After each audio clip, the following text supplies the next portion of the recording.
પ્રધાનમંત્રી નરેન્દ્ર મોદીના નેતૃત્વમાં કેન્દ્ર સરકારના સફળ 12 વર્ષ પૂર્ણ થવાના અવસરે રાજપીપળા ખાતે જિલ્લા પ્રભારી અને રાજ્યમંત્રી ઈશ્વરસિંહ પટેલની અધ્યક્ષતામાં સંકલ્પ સંમેલનનું આયોજન કરવામાં આવ્યું હતું।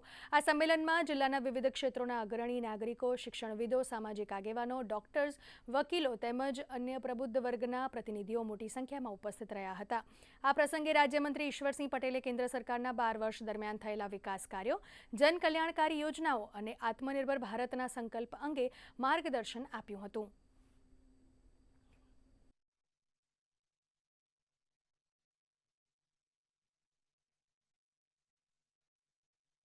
જે રીતે છેલ્લા 12 વર્ષોની અંદર જે ભૂતકાળમાં 60 વર્ષોમાં જે કામ થયા એના કરતા અનેક ઘણા કામો આદરણીય પ્રધાનમંત્રી નરેન્દ્ર મોદી સાહેબના સમયમાં થયું છે।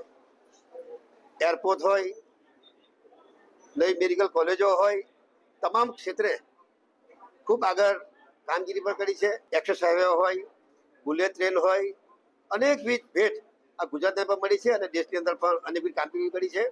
સ્ટેચ્યુ ઓફ યુનિટી એ નર્મદા જિલ્લાનું ગૌરવ છે। ભગવાન બિરસા મુંડા યુનિવર્સિટી દેશની અંદર પ્રથમ પણ આ નર્મદા જિલ્લામાં આવી છે। ત્યારે આ 12 વર્ષના મોદી સાહેબના જે કામો છે ત્યારે હું મોદી સાહેબને ખૂબ અભિનંદન પાઠવું છું।